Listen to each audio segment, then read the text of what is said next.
since I have no idea. I'm Nathalie Duval Couetil, and I am the director of the Certificate in Entrepreneurship and Innovation program. I'm also the associate director of the Burton Morgan Center for Entrepreneurship. I've been involved in the Entrepreneurship Center since it started here at Purdue. So if you have any questions about any programs or any of the resources on campus, feel free to reach out to me. So so are you all engineers, or I know EPICS has a mix, but in this group, is it all engineering? You're not? Okay. What are you in? Just physics, okay. Anybody an entrepreneur in the room? No? Anybody have parents who are entrepreneurs? Yes? Anybody interested in entrepreneurship while here at Purdue? Okay, good. Well, that's good. I've got a bit of an audience. So instead of just giving you an overview of an entrepreneurship, I thought I'd give you an overview of the program. Is anyone currently in the program? Yes, okay. What have you taken so far? You're in 200, okay. So I'll give you an overview so you know what exists here. And then I can go through some slides to give you an introductory piece to Chris McAvoy, who's going to come here, I believe, for the next few sessions and talk more in depth about different aspects of entrepreneurship. So the Certificate in Entrepreneurship program is similar to a minor. For many, so we have 2 courses, and I can go through the requirements here. Actually, first I'm going to show you a video that gives you a bit of an overview. How's that? We'll start with that. Purdue's Certificate in Entrepreneurship and Innovation program is one of the largest cross-campus entrepreneurship education programs in the country. It's something that really drove me to be creative, look at my world around me, and say, what can I do that's different and I can make an impact? Everything that you would need to know to be a successful entrepreneur, we cover. Students in the Certificate in Entrepreneurship and Innovation program can take a variety of courses within our award-winning curriculum. These include entrepreneurship fundamentals courses. Sorry. What did I do?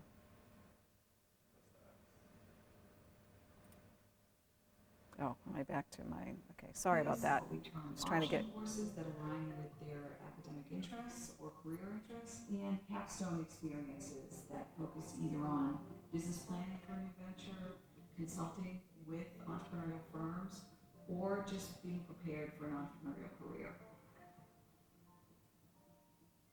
We put the students into interdisciplinary teams, so they have 5 or 6 other teammates who don't share the same major, and it really models a real-world scenario. The class atmosphere is excellent. Everybody who's in the class wants to be there. Understanding that I would be able to have a hands-on approach to business right off the bat was really valuable.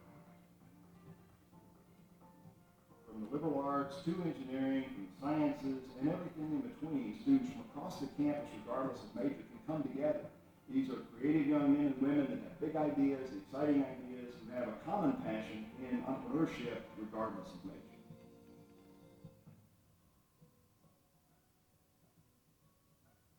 It's really crucial when you go into the business world, understanding the business side of things rather than only the technical side.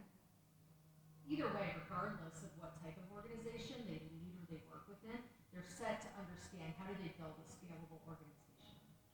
My entrepreneurship education has helped me stand out in interviews and job fairs just because companies are really looking for that entrepreneurial mindset. They need students bring new products to the table, bring new ideas, keep their company relevant.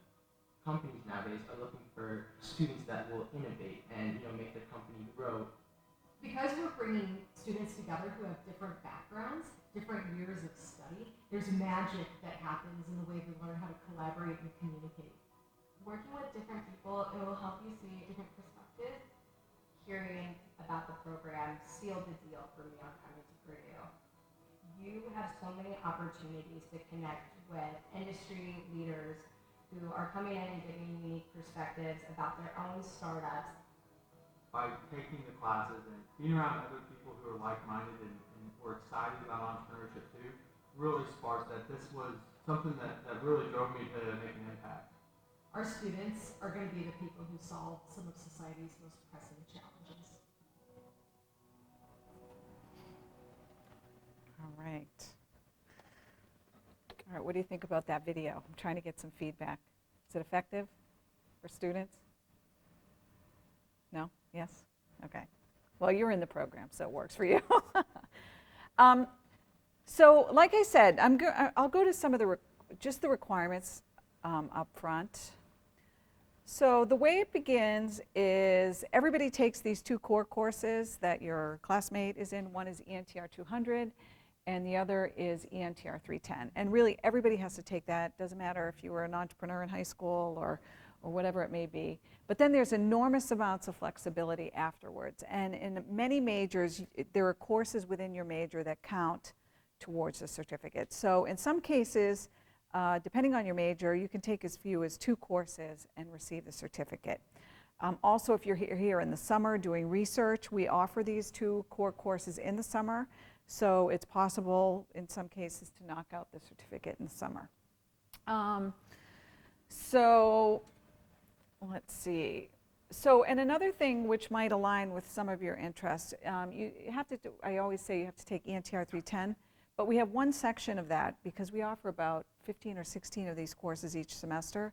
We have ENTR 315, which is focused on social entrepreneurship. So if you're not necessarily interested, if you're interested in working for a nonprofit or working with a government organization, or if you're interested in creating social good within industry in some way, that social entrepreneurship course could be very useful as well. So as I said, after that, there are 2 option courses. We have a huge variety. I mean, we even have one of the English courses that some students are required to take. You can do business writing for entrepreneurs, but there's just a whole bunch of different courses that aren't even more or less tied to entrepreneurship that are on this list, and I can click on that as well. We also have 3 capstone courses, and like I said, not everybody has to take a capstone course in the entrepreneurship program because you may have engineering capstones that count towards the certificate. But we have 3 that some people like to take anyway because it's a great way to make contacts and get more professional development. One is focused on having an entrepreneurial career. We realize that students at 22 years old graduating from college aren't necessarily ready to do a startup. Nor should they, depending on their industry, right? You need to get a lot more experience and build those networks. The average age of kind of tech entrepreneurs is in their 40s, despite kind of what we see in the media. So we have one focused on having an entrepreneurial career. So that has everything from interviewing workshops to how do you create your own professional brand, all kinds of things. It exposes you to lots of people in entrepreneurial networks in Indianapolis and everywhere. So we have another capstone course which is focused on consulting. Many of you may not be full-time employees of companies in the future, right? The gig economy means many more of you will be freelancers or subcontractors working for industry. So a few years ago we started a course that teaches students how to be consultants. So you learn how to sell yourself, you learn how to scope projects, you learn how much you should charge for projects, you learn how to scope the deliverables, what the client expects, you learn how to manage the client while working on a project with an outside company or somebody in the community, some type of organization in the community. And we limit that to 16 students so that all those the companies that we work with get a solid kind of deliverable from the student teams. And we have another capstone course which is focused on venture startups. So if in the first couple of courses you come up with some great idea and you want to pursue it further, we have a venture startup type of capstone course. So So pretty much to start the certificate program, you just have to enroll in ENTR 200, and you can do that, talk to your academic advisor, or we have an academic advisor, her name is Rita Baker, and all her information must be on the website. And she knows all of your academic advisors and has worked with hundreds and hundreds of students to try to figure out how best to fit this in their programs. So the approved course list is kind of the magic list, because that's where you can look at your major or look at English courses or look at selectives you may have that can do double duty for the certificate. So for instance, in engineering, there are a lot of courses that probably going to take, but I'll let you look at those. But, you know, what year are you in? Who's a freshman? Sophomore? Juniors? A couple? Yeah, so I mean, depending on what is on this approved course list, you can even begin this as a junior. So, or even a senior if you can fit them in a senior year. Okay. Okay, so does anybody have any questions about the program itself?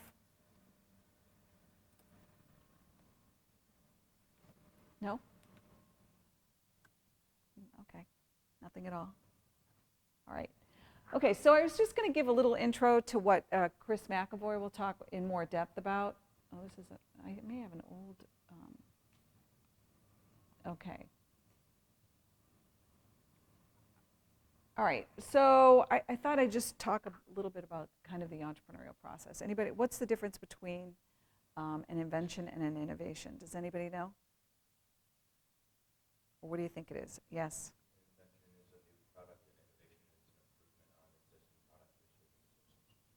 That can be part of the definition, yeah. But what separates these two things?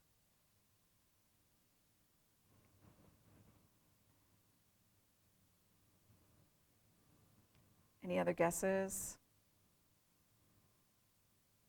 What happens to the invention?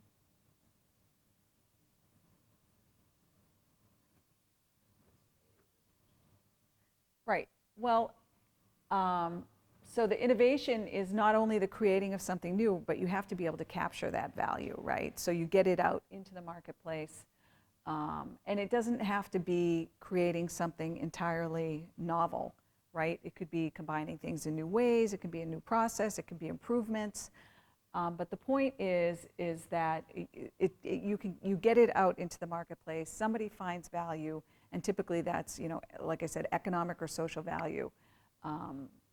It's worth something to somebody. An invention, you can invent it, but if nobody wants it or will pay the price you need to sell it for, then it doesn't get out into the marketplace. Okay, so it can be new good, new quality of good, new methods, new markets, new supplies, new supply chains,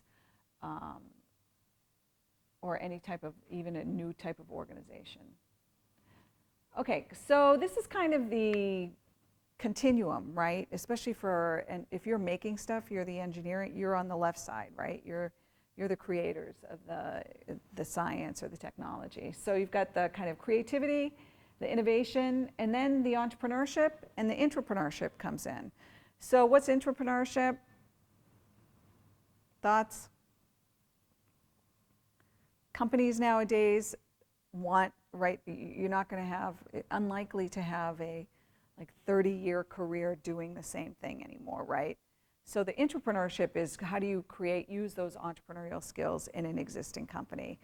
So, and that's, you know, companies have really downsized a lot in years, and they really want people who understand that process of generating or creating value.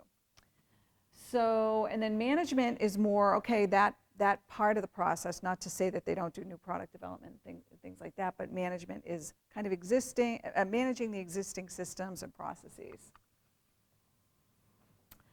All right, so how does this whole cycle work? This is just a kind of example, right? What sets entrepreneurs apart? They make a commitment, they take time out of a career, a traditional career.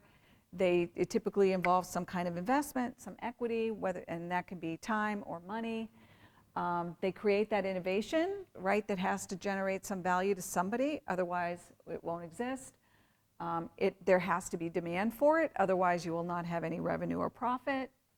And then that hopefully, you know, creates wealth, and then oftentimes the people who make a lot of money in business or who are entrepreneurs often put money back into the system, right, as angel investors or other types of participants. All right, so an important part, which you probably learn in EPICS as well, is market research and validating that market research. You know, you can kind of in your corner have the best idea here, even at Purdue, it's human nature to fall in love with your ideas, whether you're a faculty member who is coming up with an innovation or a student. And it's kind of like a relationship, right? You don't want to hear negative things about your idea. You don't want people telling you negative things about your other half, for instance. But what's really important is doing that market validation, and so that's one of the big pieces of what we teach you how to do in the class, because you don't want to create something that nobody wants. You want to make sure all the features and that it works, and get that feedback early on in the process, which is essential within engineering as well. Okay, and all of that reduces risks. Okay, the other thing that I touched on is you've got to create stuff that somebody wants. And that's real, and what Chris will talk about is a business model and how do you do that profitably. So does anybody know an example? What's a business model? Like, how do companies make money? What are some of the methods?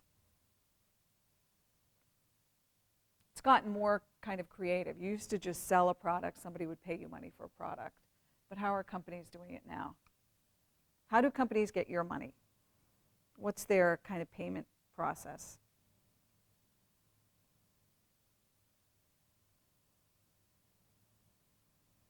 Any examples? What about, yeah, yes, subscriptions is a big one. You know, now they lock you in, and it's next to impossible to, hard to get out. I was looking at this old credit card that I never used. I realized I had a subscription still on that thing and just yesterday when I was looking at it. So, yeah, subscriptions and all types of creative ways to entice you. Upselling, right? That's how they sell cars. They give you the price for the base model, but then they keep upselling. New homes nowadays, they give you the price for the base model, but they count on all of those extra features that you're going to want. Okay, feasibility analysis. Who's your customers? I won't go too much into that, except to say that you have a tendency to fall in love with your ideas. Your mother and your friends and your own brain is not a good test market. There's a lot that goes into this. So here's an example. What's Amazon's Kindle business model? Did I write it here? No. How do they make money?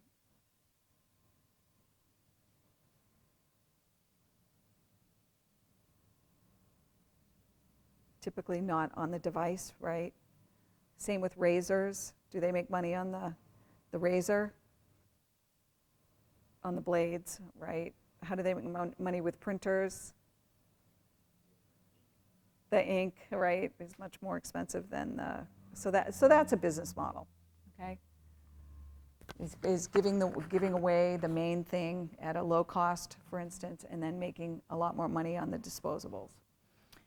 All right, why is money important? Okay, when you're dealing with technology businesses, especially here at the university, there's something called the Valley of Death, which refers to we have millions and millions of dollars for research on the left-hand side. But the problem is when you get to the point of having money to validate your market, to create prototypes, organizations and foundations like the National Science Foundation don't necessarily fund prototype development or market research and things like that. So especially here at universities, there's this big funding gap because you need prototypes, you need market research before you can seek outside funding, right? No venture capitalist or no bank is going to give you money just for an idea without prototypes, without some market assessment and things like that. So we call that the Valley of Death. So that's bridging that is very important, especially for technology companies. Okay, how do you raise money for startups? Friends and family is one way. You don't want to do that, right? You get the family angry if it doesn't work out, and you don't want to face them at Thanksgiving. Banks usually don't invest in technology companies. They want bricks and mortar. They want a storefront. They want machines, because what happens if you don't pay a bank back?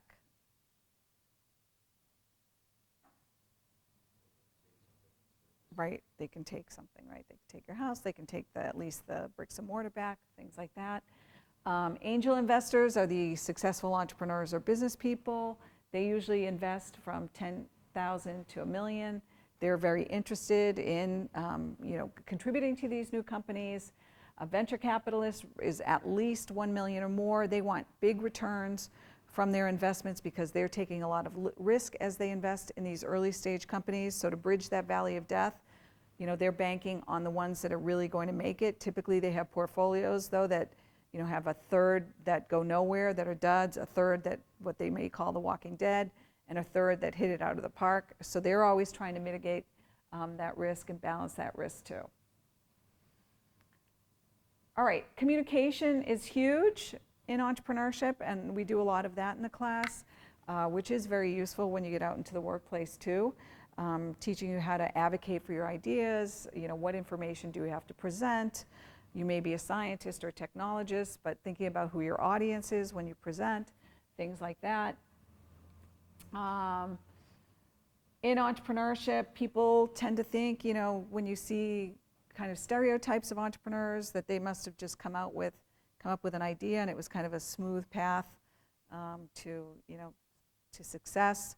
Having watched many companies that are kind of birthed here at Purdue, it's usually not like that. It's usually a big mess with lots of twists and turns and pivots, having to do with people. People is a big deal. You'll learn when you're in the workplace, right? Getting a solid team together is a feat within itself, but then raising the money that I talked about, getting the good advice, being able to figure out what your market is, pricing, manufacturing, on all those things when you're on a lean budget. Okay. All right, so why is this important now? As I said, the job market is changing. There's some of this convergence, right? It used to be enough to just be the engineer and scientist and work on the development, but now there's more need to be able to understand the opportunity that can emerge from your work, see what your place is in an organization and how you generate value for the organization. And similarly, it's not enough just to be a business person who understands nothing about technology. So all of the skills, I consider them very transferable. It's the leadership skills, it's the communication skills, it's the collaboration with people from other disciplines, etc. Okay, this is kind of self-explanatory. Sometimes people make the difference between the term entrepreneurship having to do with tech entrepreneurship or small business here at Purdue. I would say, at least in the educational programs, we treat entrepreneurship as any type of business. But we talk a lot, especially in the undergrad program, about this aspect of entrepreneurship because it's true that 99.9% of you are probably going to go work for someone else. Many students that we have, they work for someone else, but are entrepreneurs on the side. So nowadays, anybody can be running their business out of their laptop. You don't need a storefront like you did 20 years ago. So we have students who are, practicing engineers. They have real estate businesses on the side. They have all kinds of ventures. So you can have a side hustle, right? Anybody ever listen to the podcast Side Hustle? No? It's all about that, having kind of a business in addition to your regular main job. Okay, so managers versus entrepreneurs. As I said, managers typically start with a big budget. At the beginning, they know their goals. They know what their budget is. I won't go into each one of these. Entrepreneurs are really opportunity driven. They don't worry about budget. Their goal is to raise the money to get projects underway. They get the talent as it goes along. They're not stuck with, employees a couple of hundred employees or something like that and just trying to manage resources. And typically make moves in much shorter stages. All right, so the analogy I like, so they talk about entrepreneurs as being effectual thinkers and managers being more causal thinkers. So my analogy, that's very non-scientific, so a causal thinker is you work at a restaurant and the chef gives you the menu and you go out and you go get the stuff you need to make that menu. You know what the goal is. Effectual is you have a fridge full of stuff, and you have to figure out what you're going to make with that, okay, to serve that evening. So who's in the causal category? Who likes to know what the goal is initially? Yeah. Who can operate in the effectual? More creative, perhaps? You don't know yet?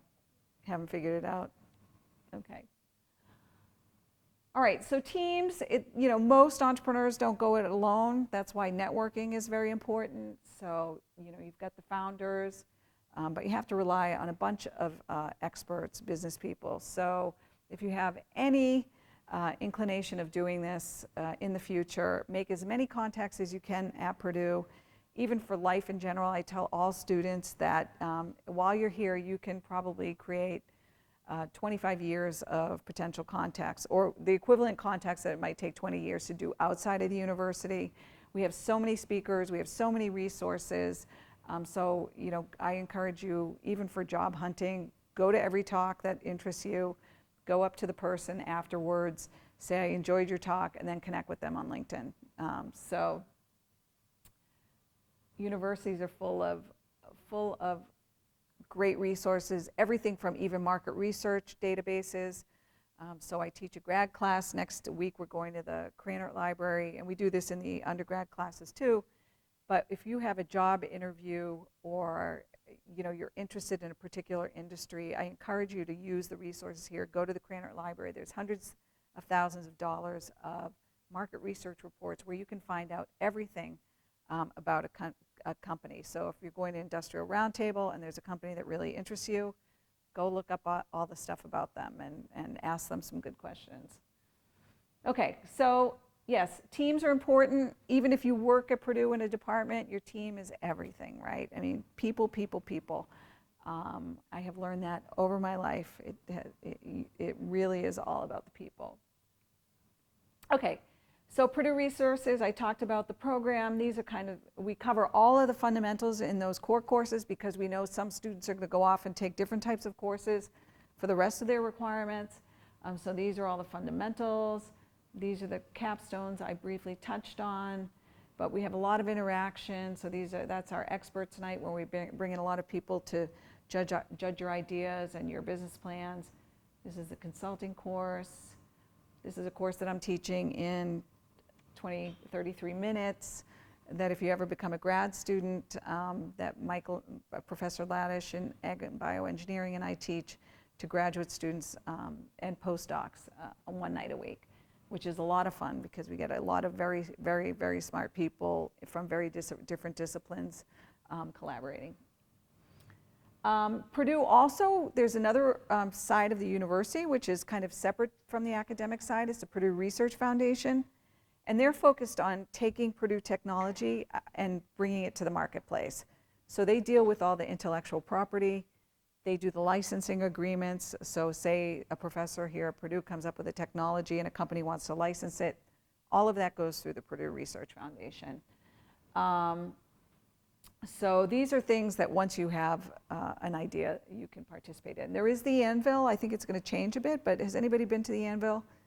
Across from the Union. It was kind of a student co-working space. I think it's going to maybe change places or something like that, but there's a student organization. Student organizations would have events there.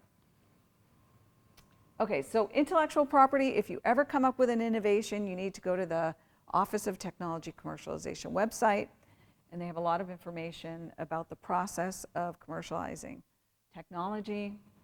I believe there's an intellectual property course. It's a 1-credit course offered in engineering, which is interesting as well, if it's still offered.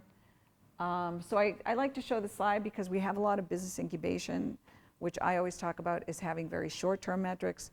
So the business incubation activities are if you want to start a business this year, whereas the education, we're planting seeds. We're not expecting, as I said, for you to have the breakthrough idea necessarily this year.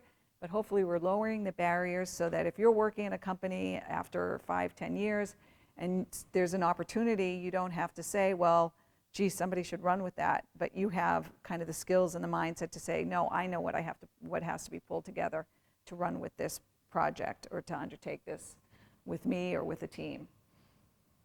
All right, so we are housed on the second floor of the Burton Morgan Center upstairs.